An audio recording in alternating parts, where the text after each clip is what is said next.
7장 19절과 20절의 말씀입니다. 제가 다시 한번 봉독해 드리겠습니다. 주께서 내게서 눈을 돌이키지 아니하시며 나의 침상길 동안도 나를 놓지 아니하시기를 어느 때까지 하시리이까? 사람을 감찰하시는 자여, 내가 범죄하였은들 주께 무슨 해가 되오리이까? 어찌하여 나로 관역을 삼으셔서 스스로 무거운 짐이 되게 하셨나이까? 아멘. 성도는 어떤 일을 당하든지 그 사건이나 문제들을 통해서 하나님의 뜻이 무엇인지, 또 하나님의 섭리에 선한 것이 무엇인지를 살필 수 있어야 합니다. 그것이 경사스러운 일이든지 또 고통스러운 일이든지, 혹 나의 잘못을 인한 것이든지 나의 의로운 행위를 통한 것이든지, 어떤 일을 당하든지 그 속에서 하나님의 선하신 뜻을 분별하는 것은 성도에게 있어서 아주 중요한 일이고 또 마땅히 요구되어지는 그런 모습입니다. 동방에서 가장 큰 자이고 순전하고 정직하며 악에서 떠난 자라고 알려진 욥이 몹시 큰 일을 당했습니다.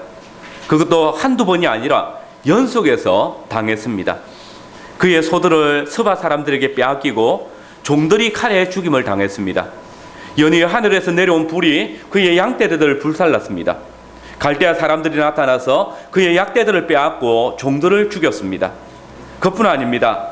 거친 대풍이 불어와서 큰형의 집에서 식사를 하고 있던 욥의 10명의 자녀들이 한순간에 죽임을 당했습니다. 그야말로 그의 온 소유가 하루아침에 연이어서 재앙을 당해서 없어진 것입니다. 얼마 후에 욥 자신에게도 큰 병고가 닥쳤습니다. 그의 온몸에 악창이 난 것입니다. 아마도 그는 별의별 수단을 다 써서 자신의 몸을 치료해 보았을 것입니다. 그러나 그의 몸은 낫기는커녕 더 심해져 갔습니다. 이런 큰 재앙을 당하는 사람을 남편으로 둔 아내의 심정은 어떠하겠습니까? 그래서 그의 아내마저도 이 욥을 조롱하고 떠나가 버렸습니다. 여러분들은 이런 일을 당한 성도들을 볼 때에 이 사람들을 어떻게 위로하고 또 선한 길로 인도할 것입니까? 무엇이라 위로하고 권고하시겠습니까? 욥에게는 아주 좋은 친구들이 있었습니다. 욥이 심한 고통을 당할 때 욥의 세 친구가 그를 위로하기 위해서 먼 길을 찾아왔고, 또 욥의 참담한 몰골을 볼 때에 아픈 마음으로 7일 7야를 아무 말도 하지 아니하고 또 함께 해주는 친구였습니다. 그리고 욥의 세 친구 가운데 엘리바스가 오랜 침묵을 깨고 욥에게 위로의 말을 던졌습니다. 그는 욥에게 너의 고난의 이유는 공의로우신 하나님을 신뢰하지 않았기 때문이다 라고 하면서 너가 회개하고 하나님께로 나아가라고 권합니다. 더 적극적으로 소개한다면, 의로우신 하나님께서 죄 없이 망하게 한 사람은 한 사람도 없다. 네가 죄를 지었기 때문에 하나님께서 너를 벌하신 것이다. 그러므로 그 하나님의 징계를 깨닫고 돌이켜 하나님께로 나오라고 권하고 있는 것입니다. 여러분, 이것은 우리의 신앙 고백이기도 합니다. 하나님은 공의로 판단하시고 죄인을 징계하시는 분이십니다. 의인은 복 주시는 분입니다. 그러므로 엘리바스의 이러한 충고는 욥에게 커다란 유익이 되지 않았겠습니까? 욥은 연속되는 재앙 앞에서 엘리바스의 충고를 기억하면서 그의 생애를 돌이켜보는 것이 필요했습니다. 실상 그의 생애 가운데 어떤 죄로 인해서 하나님께서 그에게 진노를 내리신 것일 수 있기 때문입니다. 그런데 성도 여러분, 그러면 과연 이 말은 정당한 것입니까? 성도가 죄를 지었기 때문에 어려움을 당하고 재난을 당하는 것입니까? 그러나 이 말은 무조건 정당한 말이 아닙니다. 아니, 우리의 생활에 어려움이 닥치는 것은 우리의 죄에 대한 하나님의 진노라고 무심결에 말하는 것이 오히려 정당하지 않을 수 있습니다. 실상 우리는 이들 욥의 세 친구가 욥과의 대화가 끝났을 때에 야훼께서 이들 세 친구에 대해서 뭐라고 말씀하신지를 잘 알고 있습니다. 야훼께서는 이들이 야훼 하나님에 대해서 말한 것이 내 종 욥이 말한 것보다 정당하지 않다라고 2번씩이나 말씀하시며 그 죄가 크다는 것을 선언하셨습니다. 기억하십시오. 우리는 어떤 사람에 당하는 고난과 어려움을 판단할 권위 없으며 그것을 증명할 수도 없다는 사실입니다. 저는 오늘 엘리바스의 공격에 대한 욥의 반론을 중심으로 욥이 자신을 주목하고 계시는 하나님을 원망하였다라는 주제로 말씀을 전하겠습니다. 우리는 먼저 욥의 고난에 대해서 2가지 입장이 있다는 사실을 보게 됩니다. 여러분, 욥이 가장 괴로운 이유는 무엇일까요? 그가 자신의 소유를 하루아침에 잃은 것이 그가 괴로운 이유일까요? 아니면 그의 아내가 그를 조롱하고 떠난 것? 더 나아가서 그의 몸이 심한 악창으로 인해서 오랫동안 고통스러운 것? 그것이 욥을 괴롭게 할까요? 그러나 여러분, 욥이 가장 괴로운 것은 지금 자신이 당하고 있는 이 고난이 왜 임하였는지를 도무지 알지 못하는 것입니다. 물론 욥은 자신이 지금 고난을 당하는 이유가 분명 하나님께로부터 온 것이라는 사실을 알고 있었습니다. 그러나 그는 자신이 왜 하나님으로부터 이런 고난을 당해야 하는지 도무지 이해할 수 없었습니다. 그러나 욥의 아내나 욥의 친구들은 욥의 고난의 이유를 알고 있다라고 말했습니다. 욥의 아내는 욥의 고난을 당하는 이유를 하나님의 신실하지 못함에 있다라고 보았습니다. 곧 욥이 자기 몸의 정수리부터 발끝까지 욕창이 나 죽을 지경에 이르렀을 때에 그의 아내는 당신이 그래도 순전을 지키겠느냐? 하나님을 욕하고 죽으라고 말했습니다. 이 말은 나는 당신을 잘 알고 있어요. 당신은 잘못이 없어요. 그런데 하나님이 이유도 없이 당신에게 고난이 임하도록 하신 거예요. 그러니 이제 우리는 그런 불공평한 하나님을 떠나야 해요 라고 말하고 있는 것입니다. 하나님은 신실하지 못해요. 우리가 하나님 앞에 정직함에도 불구하고 하나님께서 우리에게 재앙을 내리신 것은 정당하지 못하다라고 그렇게 말하고 있는 것입니다. 욥의 친구들 역시 욥이 당하는 고난의 이유를 알고 있었습니다. 그러나 그 입장은 욥의 아내와는 너무나도 대조적이었습니다.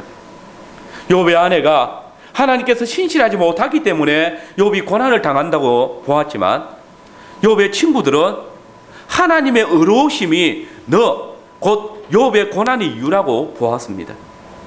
그들은 말하기를 나는 하나님의 의로운 분이시며 약속에 신실하신 분이신 줄을 잘 알고 있다. 하나님은 죄인을 벌하신다.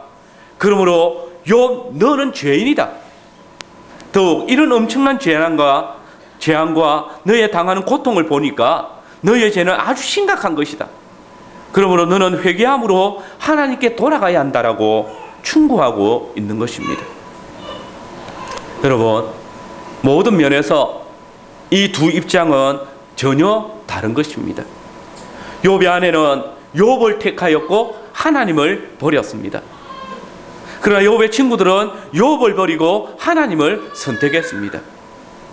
그러나 여러분, 그들의 주장은 그 출발점이 같았습니다. 왜냐하면 그들 욥의 아내와 친구들은 자신들 스스로 하나님의 일이 옳은지 그른지를 판단할 수 있을 만큼 나는 충분히 지혜롭다고 생각하고 있었던 것입니다. 그들은 그들 자신이 하나님을 이해할 수 있다고 쉽게 주장하였습니다. 욥의 아내는 하나님께서 그녀의 경건한 남편을 다루시는 방법이 정당하지 못하다고 생각했습니다. 그녀는 그 남편에 대한 하나님의 대우를 말하지만은 이는 어쩌면 그녀가 지금까지 지녀온 야훼 하나님을 향한 신앙이었을 수 있습니다. 욥의 친구들은 범죄한 욥에 대한 하나님의 인도하심은 정당한 것이다라고 말하고 있습니다. 그래서 하나님께서 우리의 결정을 인정해 주실 것이다라고 생각했습니다. 자신들은 하나님의 심중을 잘 알고 있고 스스로 하나님의 인도하심의 배후에 있는 동기들을 발견할 만큼 충분한 지혜가 있다라고 생각했습니다. 그렇습니다. 욥의 아내와 엘리바스, 이 두 사람이 욥이 당하는 고난에 대한 입장은 서로 달랐지만은 그 출발점은 똑같았습니다. 그들은 스스로 하나님이 계시하신 것 이상으로 욥에 대한 하나님의 인도하심을 판단했습니다. 그리고 그 판단으로 욥을 압박하고 있는 것입니다. 엘리바스는 욥을 하나님께서 허락하신 범위 이상으로 설명하려고 했습니다. 그는 자신의 이성으로 하나님의 생각에 그 밑바닥까지 파헤치고 있습니다. 그러나 여러분, 엘리바스가 욥의 고난의 이유 가운데 끝까지 이해할 수 없는 한 가지가 있었습니다. 물론 하나님께서는 괴율한 자의 괴율을 파하시고 악을 심판하시고 강교한 자의 꾀를 패하시는 분이십니다. 그분의 공의는 죄를 용납하지 않으시는 것이 분명합니다. 그러나 여러분, 또한 주님은 인간이 도무지 이해할 수 없는 그 높이에서 만물을 주장하시는 분이십니다. 만유보다 높으신 이의 섭리 가운데 있는 욥의 고난도 엘리바스에게는 도무지 청량할 수 없는 그런 일인 것입니다. 여러분, 병문안을 할 때나 신방을 할 때에 우리가 매우 주의해야 할 것이 있습니다. 우리는 하나님을 압니다. 그래서 자주 신방을 받는 자들이나 병중에 있는 자들에게 우리가 아는 하나님의 뜻에 대해서 말하기도 합니다. 그러나 그때에 우리는 정말 주의해야 합니다. 그것은 우리가 하나님을 다 알지 못하기 때문입니다. 심한 고통 중에 있는 성도의 가정을 신방할 때에 때때로 우리는 그 가정이 범한 또는 그 가족들이 범한 죄와 연관해서 말하는 것을 봅니다. 그러나 이 고난의 이유가 죄악 때문이라고, 그 고난을 벗어날 수 있는 길은 하나님께 회개하는 길뿐이라고 할 때에 우리는 주의해야 할 때가 있습니다. 이 말들은 고난 중에 있는 자들을 더욱 힘들게 할 것이고 주변 사람들에게 뜻하지 않는 오해나 비난을 당하게도 할 수 있는 것입니다. 우리의 성급한 판단과 신중하지 못한 발언이 과연 하나님의 원하시는 바인지 길게 둘러 자신을 살피는 것이 필요한 것입니다. 어쩌면 우리의 생각대로 그들의 죄악 때문이나 잘못에 의한 징계일 수 있습니다. 그러나 이 징계를 깨닫지 못하는 성도에 대해서 우리가 이것은 하나님께서 당신에게 행하시는 징계니 회개해야 된다고 말할 수 있을 만큼 우리가 하나님을 안다고 생각하지 말아야 하는 것입니다. 우리는 다만 하나님의 뜻이 어디에 있는지 살필 수 있는 기회가 되도록 권면할 수 있을 뿐입니다. 물론 이 말은 교회가 범죄한 성도에 대해서 강한 권고나 징계를 해서도 안 된다는 말이 아닙니다. 또는 할 수 없다는 말이 아닙니다. 그리고 하나님께서 죄악에 빠진 성도에 대해서 돌이킬 기회를 깨닫게 하시고자 병으로 또는 여러 가지 고통으로 징계하십니다. 성경은 우리 하나님은 그 사랑하시는 백성들이 죄악된 길을 갈 때에 그들을 구원하시기 위해서 권고하실 뿐만 아니라 질병으로 기근으로 심지어 대적을 들어서 심판하시는 하나님이심을 우리에게 계시하고 있지 않습니까? 징계는 하나님께서 그를 사랑하시고 자녀로 삼으신 표입니다. 그렇기 때문에 참된 성도는 그 하나님의 징계를 깨닫게 될 때에 죄의 길을 돌이켜서 주의 길을 가게 될 것입니다. 그러나 교회가 정확한 이유를 알지 못할 때에 성도의 고난 앞에서 섣불리 하나님의 뜻을 판정하며 성도를 판단하는 것을 삼가야 할 것입니다. 이것은 욥의 친구들의 논리를 따르는 어리석은 길입니다. 또 어떤 이들은 욥의 아내의 생각을 따릅니다. 사람들은 어떤 경건한 사람이 고난당하는 것을 보면서 저 사람이 저렇게 고난당하는 것은 공평하지 못하다라고 말합니다. 지금까지 언약에 신실하게 살아왔는데 왜 저 사람은 여전히 가난한가? 왜 고통스러운가? 왜 힘들어하는가를 판단하는 것은 온전하지 못합니다. 자기는 지금까지 하나님을 잘 믿으려고 애를 썼는데 하나님께서 자신에게 좋은 것을 주시지 않으신다. 이것은 하나님께서 공정하지 못하시기 때문이다라고 말하는 이들이 있습니다. 자신은 하나님 앞에서 정직하게 바르게 무죄한 자로 살아왔는데 자신을 이렇게 심하게 고통당하게 하는 것은 하나님께서 공평하지 못하시기 때문이다라고 생각하고 하나님을 떠나가는 자들이 있습니다. 왜냐하면 이 세상에서 그렇게 많은 고통을 당할 수는 없기 때문입니다. 어떤 사람들은 욥의 아내의 생각을 지나쳐 생각하기도 합니다. 하나님은 자기 백성들에게 고난을 주시지 않는다는 것입니다. 그분은 자기 백성을 지키시는 분이시기 때문에 병을 주시지도 않으시고 또 성도가 탄 배나 비행기는 추락하거나 침몰하지 않는다라고 주장합니다. 이런 생각은 한편 하나님의 능력을 찬양하는 것 같지만은 실상은 그 스스로 하나님을 제한하고 또 그런 일이 일어났을 때에 하나님은 무력하시다라고 말하는 것과 같습니다. 성도 여러분, 이들의 하나님을 깊이 생각하고 욥에 대해서 많이 알았습니다. 그러나 그들은 스스로 생각한 그 하나님으로부터 자기 하나님을 만들어내었고 스스로 판단한 욥으로 자신들의 재물을 삼아서 비난하고 있습니다. 욥의 고난의 이유를 그들은 자신들의 만든 틀 속에 넣었습니다. 그리고 그것을 인정하지 않는 욥을 더욱 심하게 공격하고 있는 것을 보게 되는 것입니다.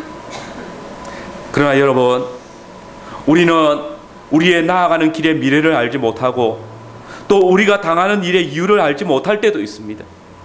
우리가 생각하지 못했던 기쁨을 얻을 수 있는 것처럼 동일하게 우리가 전혀 알지 못하는 고난을 당할 수도 있다는 사실입니다. 그때 하나님께서 왜 이렇게 혹독하게 우리를 시험하시는지 모른다고 해서 우리에게 무슨 잘못이 있는가, 무엇인가 더 필요할까 생각하는 것은 어쩌면 어리석은 잘못입니다. 기억하시기 바랍니다. 하나님께서는 우리로 이 세상에서 일어나는 모든 일의 이유를 다 알고 있을 필요가 없다라고 우리에게 말씀하고 계십니다. 우리가 우리의 당하는 고난의 이유를 알지 못할 때에 그것은 우리가 그 고난의 이유를 알 필요가 없다라고 생각하시기 때문에 그렇게 하시는 것입니다. 그렇다고 해서 우리가 그 고난의 이유를 몰라서 부족한 일은 없을 것입니다. 왜냐하면 자비로우신 아버지께서는 우리가 당신의 자녀로 알아야 할 모든 것을 언제든지 당신의 계시를 통해서 알게 하시기 때문입니다. 그러므로 하나님께서 우리에게 알게 하시기를 원하지 않는 것이 있다면 그것마저도 하나님께서 우리를 위하시는 것이며 우리의 유익을 위한 것임을 기억하고 우리는 그 이유를 알지 못하는 것을 인하여서 비난하거나 또 원망하지 말아야 할 것입니다. 여러분, 우리에게 이유가 많은 일이, 이유가 없는 일을 맞아야 할 때에 억지로 우리의 이성에 합리적으로 설명하려고 하지 맙시다. 때때로 하나님께서는 우리에게 알리지 아니하심으로 그 백성의 유익을 위하시기도 하시기 때문입니다. 여기에 성도의 인내가 있는 것이고 장차 올 영광을 소망하는 성도의 기쁨도 있는 것입니다. 두 번째로 욥이 생각한 고난의 이유는 무엇입니까? 우리는 위에 두 입장이 서로 다른 두 입장을 취하고 있지만 그 출발이 동일하다는 사실을 보았습니다. 그것은 하나님께서 인간의 도덕적 행위를 따라 판단하신다는 것입니다. 당신같이 어려운 사람을 징계를 하시다니 또는 당신에게 뭔가 불의한 일이 있기 때문에 하나님께서 심판하시는 것이라. 물론 우리는 때때로 하나님의 심판하시는 손길이 우리의 죄와 관련되어져 있음을 알고 있습니다. 우리는 하나님의 택한 백성이고 하나님께서는 우리로 당신의 뜻을 따라 살기를 원하셔서 징계하신다는 사실도 알고 있습니다. 주께서 그 사랑하시는 자를 징계하시고 그의 받으시는 아들마다 채찍질 하심이니라. 무릇 징계가 당시에는 즐거워 보이지 않고 슬퍼 보이나 후에 그로 말미암아 연달할 자에게는 의의 평강의 열매를 맺나니. 그렇습니다. 하나님께서는 우리를 징계하신다는 사실을 우리가 깨닫지 못한다면 우리는 사생자와 같은 자들입니다. 하나님께서는 우리를 유익하게 하시기 위해서, 선한 길로 인도하시기 위해서 징계하시는 분이십니다. 그러나 우리는 그 재난의 명백한 이유를 발견할 수 없을 때가 더 많다는 사실을 기억해야 합니다. 그리고 성경은 그런 부분에 대한 모든 답을 다 제공해 주지도 않는다는 것입니다. 그러므로 우리는 성도에 당하는 고난의 이유를 보다 신중하게 생각해야 합니다. 우리는 지금 욥의 고난과 그 고난에 대한 평가를 보았습니다. 일평생 욥을 가까이서 대한 욥의 아내나 또 멀리 있었지만 욥의 절친한 친구로 있었던 엘리바스, 그러나 그들은 실상 욥을 몰랐고 하나님도 몰랐습니다. 하나님을 알지 못하는 자들의 위로는 문제를 해결하기보다는 더욱 고통스럽게 하는 것입니다. 그러면 욥은 자신의 고난의 이유가 무엇이라고 생각할까요? 주께서 내게서 눈을 돌이키지 아니하시며 나의 침상길 동안도 나를 놓지 아니하시기를 어느 때까지 하시리까? 사람을 감찰하시는 주여, 내가 범죄하였은들 주께 무슨 해가 되오리까? 어찌하여 나로 간역을 삼으셔서 스스로 무거운 짐이 되게 하셨나이까? 그렇습니다. 욥에게 있어서 그가 생각한 고난의 이유는 하나님 야훼께서 그에게 지나치게 관심을 가지신다는 것에 있었습니다. 내가 바다니까 용이니까 주께서 어찌하여 나를 지키시나이까? 여기서 욥이 자신을 하나님께서 바다나 용으로 보느냐라고 항변하는 것은 아주 회화적인 요소가 포함되어져 있습니다. 실상 언약 백성들에게 있어서 이 바다나 용은 적합하지 않기 때문입니다. 잘 아시듯이 성경에서 바다는 자주 이방을 상징하고 죽음을 상징합니다. 그리고 그 죽음 가운데 있는 이방을 나타내기도 합니다. 그러므로 지금 욥은 야훼께서 마치 자신을 이방인처럼 대우한다라고 말하고 있는 것입니다. 그리고 용은 뱀입니다. 특별히 이 용은 바다를 다스리는 용으로 나타나는데 이는 음부의 권세 잡은 자로서 사단을 지칭할 때 사용되어집니다. 그러므로 이 말은 욥이 마치 언약 공동체를 혼란스럽게 하는 물이나 괴물처럼 하나님께서 자신을 대하고 계시다라고 말하는 것입니다. 어쩌면 이것은 욥의 말장난처럼 보여질 수 있습니다. 그러나 욥이 지금 말장난을 할 수 있는 처지는 아닙니다. 그러면 무엇입니까? 욥은 자신이 고난을 당하는 이유가 하나님께서 언약 공동체를 흔들게 하는 바다나 용을 대하듯이 자신을 대하시는 것으로 토로하고 있는 것입니다. 내가 무슨 바다나 용처럼 힘 있는 자입니까? 이런 연약한 나를 파수꾼을 세우시고 이 지경이 되도록 흔드시는 이유가 무엇입니까? 라고 처절하게 고백하고 있는 것입니다. 여기 파수꾼을 세운다는 표현은 자신을 가두어 둔다는 말입니다. 하나님께서 바다의 괴물을 엄부에 가두시듯이 자신을 고난 가운데 가두시고 꼼짝도 하지 못하게 하고 있다는 것입니다. 혹시 내가 말하기를 내 자리가 나를 위로하고 내 침상이 나를 풀리라 할 때에 주께서 꿈으로 나를 놀래시고 이상으로 나를 두렵게 하시나이다. 이것은 욥이 밤중에 무서운 악몽 중에서도 하나님의 계속적인 표적이 되었다는 말입니다. 잠을 자면 마음이 좀 안정될까 싶어서 잠자리에 들었는데 좀 깊은 잠이 들었다 싶으면 이 고통이 사라질까 싶어서 침상에 누웠는데 악몽에 가히 눌림을 당하고 더욱 마음이 심란해진다는 것입니다. 꿈으로 나를 놀라게 하고 이상으로 나를 두렵게 한다는 말은 하나님의 압박이 자신의 잠자는 시간 동안도 잠시도 마음의 평안을 누리지 못하도록 불안정하게 그 육체를 괴롭히고 있다는 것을 의미합니다. 여기서 욥에게 있어서 하나님은 위로의 하나님이 아니십니다. 안식의 하나님이 아니십니다. 오히려 적대자로 나타납니다. 그 길고 긴 날 자신을 고통스럽게 하고 두려워 떨게 하시는 하나님으로 인하여서 욥의 고통은 더욱 가중될 뿐입니다. 더 이상 소망이 없는 것으로 보여집니다. 욥은 의문입니다. 왜 하나님께서 나를 단련하시는데 이토록 많은 시간을 허비하시는 것일까? 왜 자신을 이토록 고통스럽게 하시는 것일까? 하나님의 지나친 관심이 욥을 두려워 떨게 하고 있는 것입니다. 이러므로 그의 유일한 소망은 죽음뿐이라고 고백합니다. 이러므로 내 마음에 숨이 막히기를 원하오니 뼈보다 죽는 것이 나으니이다. 물론 욥의 이 말에 알지 못하는 고통 속에서 소망이 없으니까 사는 것보다 죽는 것이 낫다라고 말하는 것은 아닙니다. 죽음이 선하다는 말은 아닙니다. 우리는 이 표현 속에서 욥에게 가해지는 고통의 극치를 보아야 합니다. 죽음을 동경할 만큼 뼈속같이 깊이 파고드는 그 아픔. 16절에 보면 내가 생명을 싫어하고 항상 살기를 원치 아니하오니 나를 놓으소서 내 날은 헛것이니이다. 이 말은 지금 나는 나의 생명이 너무 싫습니다. 어차피 영원히 살지 못하는 인생, 이런 고통 속에서 살아가느니 차라리 죽어서 이 수시는 고통 속에 해방되고 싶습니다라는 고백입니다. 그는 하나님이 더 이상 자신에게 관심을 가지지 말 것을 요청합니다.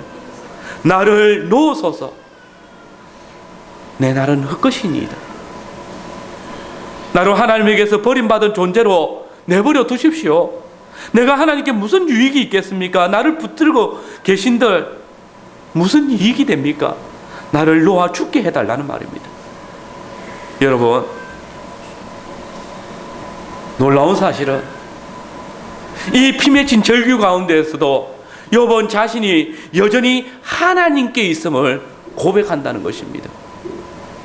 야훼여, 나의 생명은 야훼 당신께 있지 않습니까?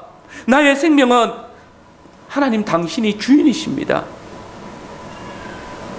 그는 자신의 형편이 하나님에 의해서 완전히 버림을 당한 상태인 것을 알고 있었습니다. 이유는 알 수 없다 할지라도 그는 지금 하나님께서 자신을 버리심으로 꿈과 환상 속에서도 공포를 느낀다고 말하고 있는 것입니다. 그러나 여전히 자신의 생명이 야훼의 손에 있음은 분명하게 고백하고 있습니다.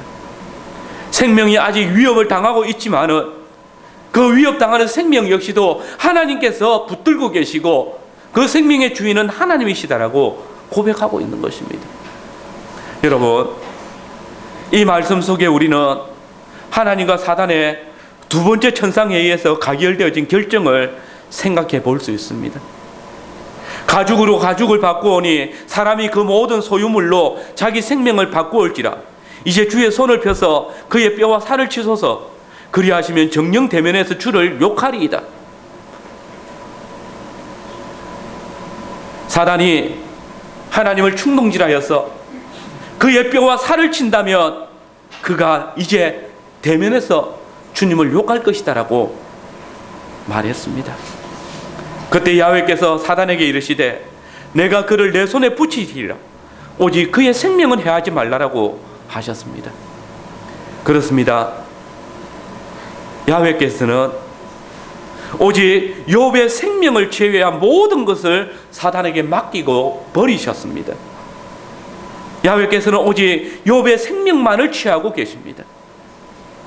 그러므로 욥은 하나님께서 그의 생명까지도 놓아주기를 간구하고 있는 것입니다.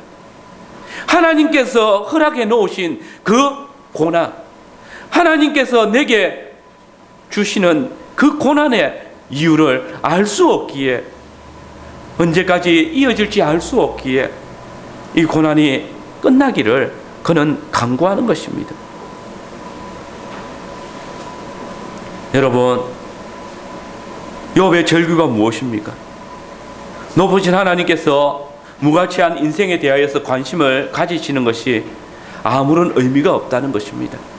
도리어 야훼께서 그에게 가지시는 그 관심을 인해서 내가 내 입을 금하지 아니하고 내 마음의 아픔을 인하여서 말하며 내 영혼의 괴로움을 인하여서 원망하리이다라고 탄식하는 것입니다. 야훼께서 그의 생애를 주목하고 계시고 여전히 그의 생명을 소유하고 있는 것을 인해서 욥은 슬프다고 고통스럽다라고 단식하는 것입니다. 여러분, 통상적으로 우리는 하나님의 찾아오심과 관심을 가지시는 것을 기뻐합니다. 왜냐하면 그때는 하나님께서 그 백성을 사랑하시고 구원을 베푸시기 위함이기 때문입니다.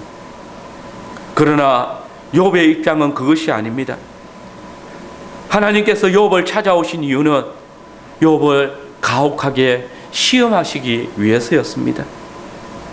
그래서 욥은 어찌하여 나를 찾아오셨냐고 볼멘 소리를 하는 것입니다. 그러나 여러분, 너무 실망하지는 마십시오. 이때에도 하나님께서는 우리의 힘이나 지혜가 아니라 하나님 당신 편에서 우리의 슬픔과 고난을 대처할 더 좋은 길을 주실 것입니다.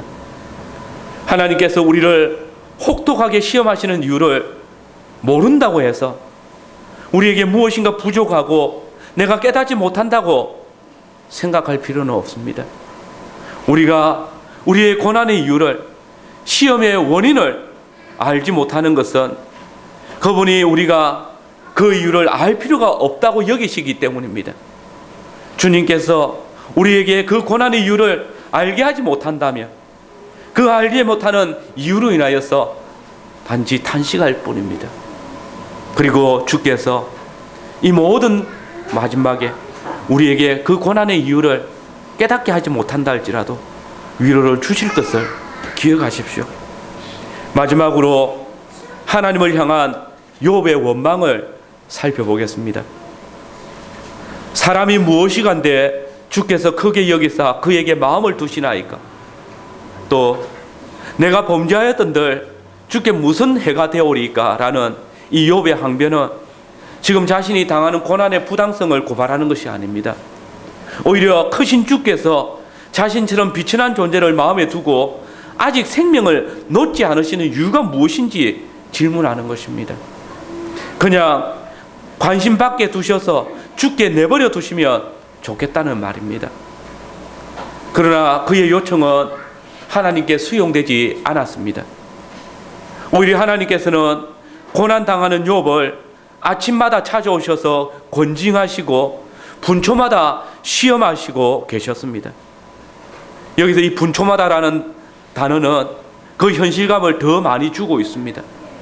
매 순간 한순간도 욥을 놓지 않으시는 하나님.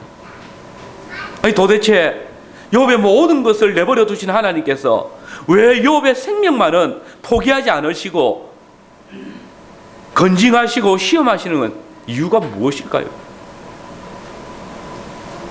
주께서 내게서 눈을 돌이키지 아니하시며 나의 침상길 동안도 나를 놓지 아니하시기를 어느 때까지 하시리이까? 여기서 이 침상길 동안은 우리말로 숨 쉴 틈도 주지 않는다는 말입니다. 하나님의 시험과 공격이 끊임없이 계속된다는 말입니다. 욥은 지금 고통당하고 있습니다. 그러므로 혹시 죄로 인하여서 하나님의 징계를 당하는 것일까?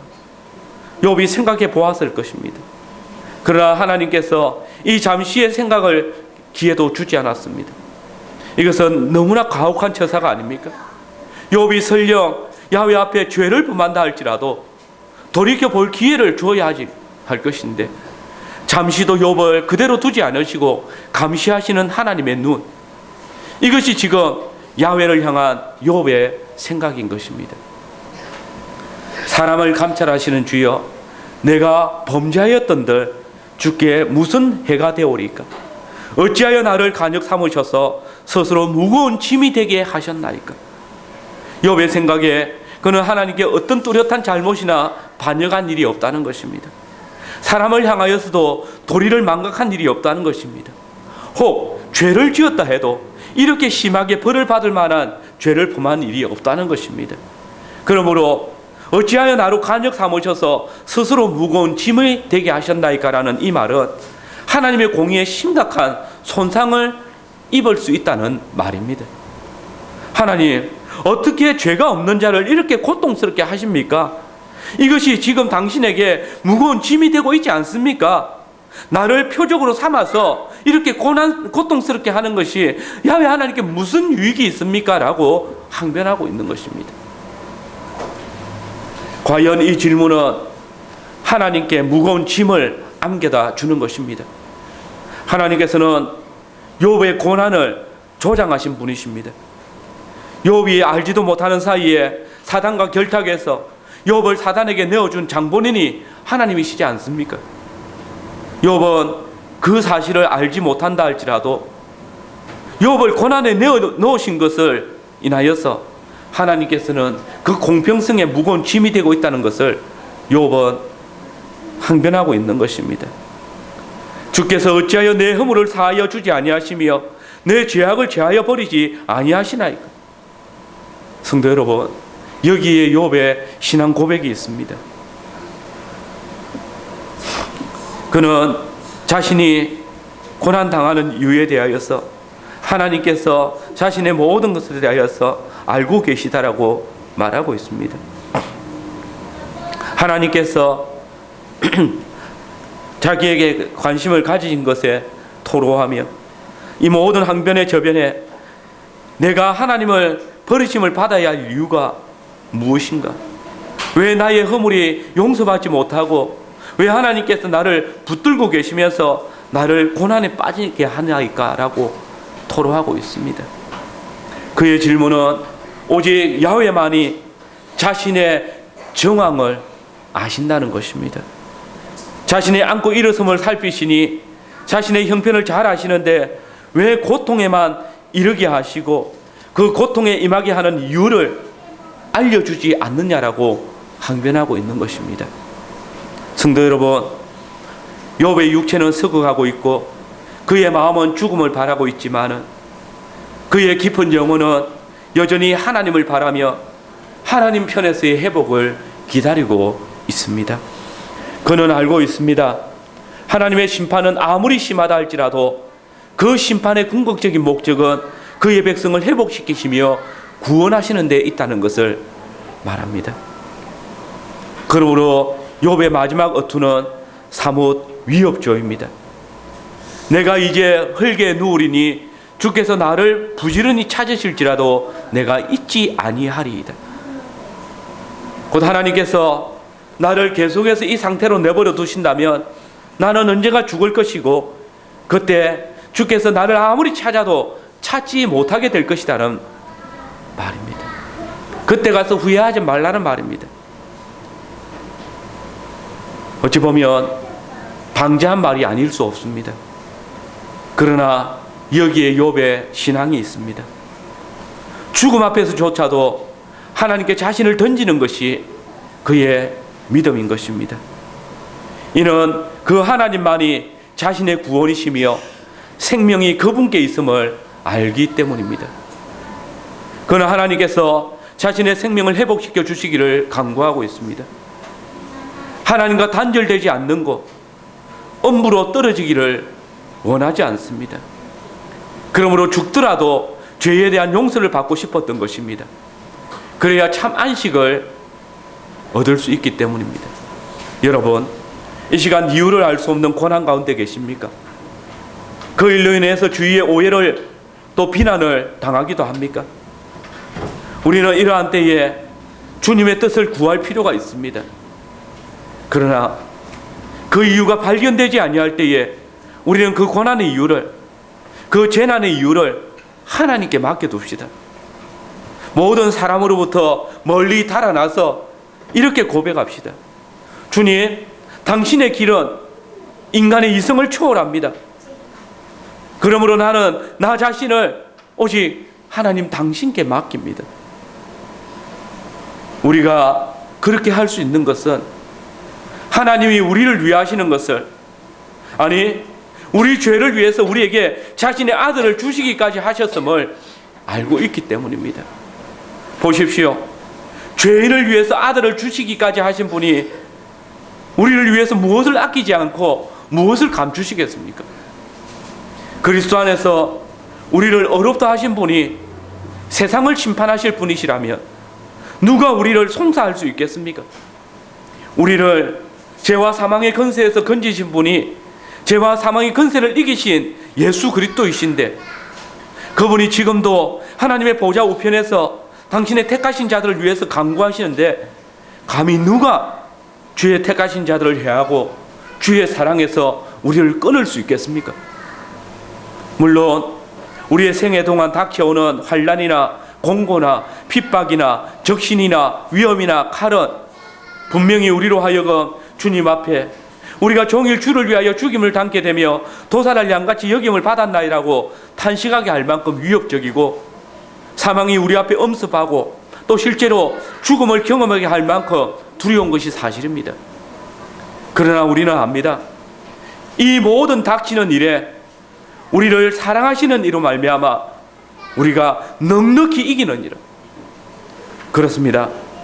이 말씀은 우리가 이 모든 날 마지막에 그리스도 안에 있는 우리를 넘어지게 할 악독과 환난을 상대로 늘 싸우게 되겠지만은 결국은 이겨낼 약속입니다. 그것도 넉넉히 이길 것이라고 약속합니다. 어떻게 해요? 우리를 사랑하시는 이로 말미암아. 사랑하는 성도 여러분, 하나님의 사랑 가운데 거하는 자는 그리스도께서 우리 죄를 위하여 죽으시고 사망의 권세를 이기시고 나를 영생으로 이끄심을 믿는 자는 이 한 가지 사실을 확신하십시오. 내가 확신하노니 사망이나 생명이나 천사들이나 권세자들이나 현재일이나 장래일이나 능력이나 높음이나 깊음이나 다른 아무 피조물이라도 우리를 우리 주 예수 그리스도 안에 있는 하나님의 사랑에서 끊을 수 없으리라. 그러므로 이 놀라운 진리를 아는 자는 어떤 긴급한 사태에서도 하나님을 향하여서 믿음을 드러내고 그 어떤 사태에서도 자신을 하나님께 투신할 것입니다. 사랑하는 성도 여러분, 하나님께서 그 고난의 이유를 알려주시지 않는 것은 그 재난을 자신의 비밀로 간직하시기 원하신 것이며 또한 우리에게 더 좋은 길로 인도하시기 위하심입니다. 단지 우리는 그 이유를 알 수 없는 고난 가운데에서 하나님께서 우리에게 허용하신 그 범위 안에서 생각하고 그리고 하나님 앞에 우리 자신을 온전히 내어놓고 머물러 있기를 원합니다. 이유를 알 수 없을 때 오히려 하나님께서 그 해답을 가지고 계시고 하나님 당신이 이 일을 해결해 가심을 보고 그분을 더욱 깊이 의탁하는 성도 여러분들이 되시기를 바랍니다. 아멘.